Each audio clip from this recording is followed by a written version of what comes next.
ગાંધીનગરમાં સર્કિટ હાઉસમાં કોંગ્રેસના આદિવાસી સમાજની બેઠક મળી। આદિવાસી સમાજના છેલ્લા 30 વર્ષથી પડતર પ્રશ્નો અંગે ચર્ચા કરવામાં આવી છે।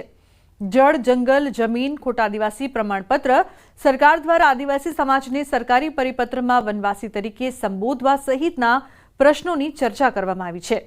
આ બેઠકમાં પ્રદેશ પ્રમુખ અમિત ચાવડા, તુષાર ચૌધરી, ઓલ ઇન્ડિયા આદિવાસી કોંગ્રેસ ચેરમેન વિક્રાંત ભુરિયા અને અન્ય હોદ્દેદારો પણ ઉપસ્થિત રહ્યા। જે જંગલ, જે જમીન પર આદિવાસી સમાજનો મૂળભૂત અધિકાર છે એના રક્ષણ માટે જે ગ્રામ સભાઓને સત્તા આપવામાં આવી છે, જે પૈસા એક્ટ છે, અનુસૂચિ 5 છે, એનો કોઈ પણ રીતે અમલ કરવામાં નથી આવતો। આજે જંગલ વિસ્તારમાં, આદિવાસી વિસ્તારમાં ક્યાંક ત્યાંની એક સંસ્થાઓ બનાવીને લૂંટ ચલાવવામાં આવે છે। પોતાના ખાનગી લોકોને સ્કૂલોથી લઈને બીજા કોન્ટ્રાક્ટ આપવામાં આવે છે।